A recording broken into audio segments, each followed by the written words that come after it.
Welcome to my channel misinformed. Delhi کی سڑکوں پر ہزاروں نوجوان نکل آئے ہیں اور وہ خود کو کاکروچ کہہ رہے ہیں۔ یہ کوئی گالی نہیں بلکہ فخر کی علامت ہے۔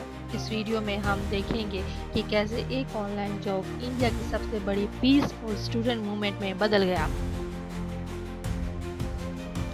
یہ سب ایک مذاق سے شروع ہوا۔ 2 مہینے پہلے ابھیجیت دپکے، جو ایک 30 year old political communication strategist ہیں، نے آن لائن ایک سمپل سا آئیڈیا رکھا، کیوں نہ فرسٹریٹڈ ینگ انڈینز ایک پلیٹ فارم پر اکٹھے ہو جائیں۔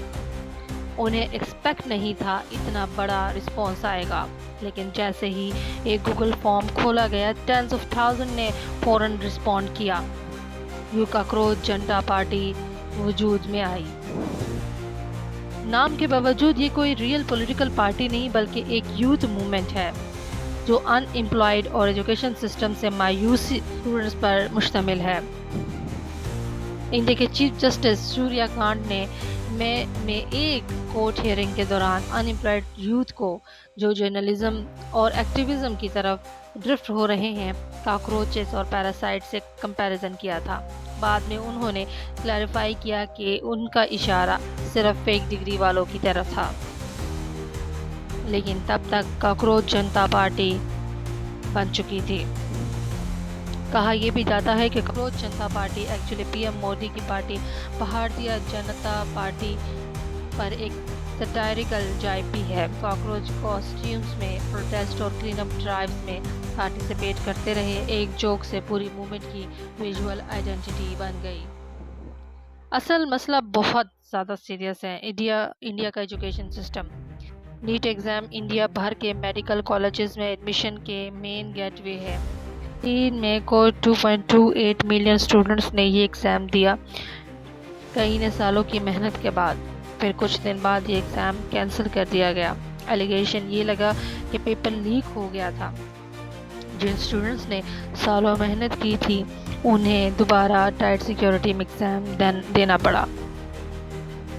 یہ پیپر لیک کا ایشو ہوا کہ بہت سیریس ہے، اور اس سب سے زیادہ افیکٹڈ فیملیز کا کہنا ہے کہ ایگزام کینسلیشن کے بعد مینٹل ڈسٹریس کی وجہ سے تقریباً 20 اسٹوڈنٹس نے سوسائڈ کر لیا۔ یہ صرف ایک اعداد و شمار نہیں بلکہ حقیقت ہے۔ سونم ونگ چوک، ایک ویل نون انجینئر اور ایکٹیوسٹ، نے 28 جون کو دہلی کے ہسٹورک جنتر منتر میں ہنگر اسٹرائیک شروع کی، سی جے پی کی سپورٹ میں۔ پھر اس پاسٹ ویکینڈ اتھارٹیز نے انہیں فورسبلی ہاسپٹل شفٹ کر دیا۔ وہ اب بھی وہاں فاسٹ جاری رکھے ہوئے ہیں۔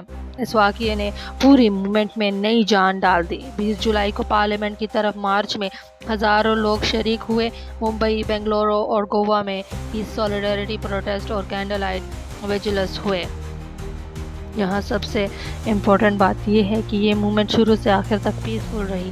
اسٹوڈنٹ صرف اپنے فیوچر اور ایک بہتر ایجوکیشن سسٹم کے لیے آواز بلند کر رہے تھے، لیکن پولیس نے چارج اور ٹیئر گیس یوز کیا۔ کئی لوگ زخمی ہوئے، پروٹیسٹرز بھی اور پولیس پرسنل بھی۔ ایک پیسفل، ڈیڈیکیٹڈ، پرپسفل موومنٹ کا اس طرح وائلنس کی طرف چڑھنا واقعی افسوسناک ہے۔ پولیس کریک ڈاؤن کے اگلے دن اپوزیشن پارٹی کانگریس کے لیڈرز نے مودی کے ریزیڈنس کے باہر اپنا پروٹیسٹ کیا۔ راہل گاندھی سمیت کئی لیڈرز پولیس کسٹڈی میں لیے گئے، کچھ گھنٹوں بعد ریلیز کر دیے گئے۔ لیکن یہاں ایک امپورٹنٹ بات سمجھنے ضروری ہے، یہ موومنٹ اسٹوڈنٹس اور ایجوکیشن سسٹم کے درمیان کا معاملہ ہے، اور اس کو پولیٹیکل رنگ نہیں دینا چاہیے۔ اس موومنٹ کا کریڈٹ صرف اور صرف انڈیا کے اسٹوڈنٹس کو جاتا ہے۔ سی جے پی کا ڈیمانڈ ہے کہ ایجوکیشن سسٹم میں ریفارمز اور پیپر لیک پر اکاؤنٹیبلٹی ہو اور ایجوکیشن منسٹر دھرمیندر ریزائن کریں۔ بالی ووڈ ایکٹر اور ایکٹریسز نے بھی اسٹوڈنٹ پروٹیسٹ کو سپورٹ کیا، جس میں سرفہرست ہیں سلمان خان۔ ان کی پوسٹ میں اسٹوڈنٹ کے مطالبات کو انہوں نے درست قرار دیا۔ تب محنت کے بعد انڈیا کے پرائم منسٹر نریندر مودی نے ایکس پر ایک پوسٹ کی اور انہوں نے کہا جو بھی پیپر لیک میں ملوث ہے اس کی اسٹرکٹ اکاؤنٹیبلٹی ہوگی۔ اگر اسٹوڈنٹ چاہے تو کیا نہیں کر سکتے؟ جین زی کے پروٹیسٹ نے یہ ثابت کر دیا کہ وہ صرف ٹک ٹاک کے نہیں بلکہ ایک انقلاب بھی برپا کر سکتے ہیں۔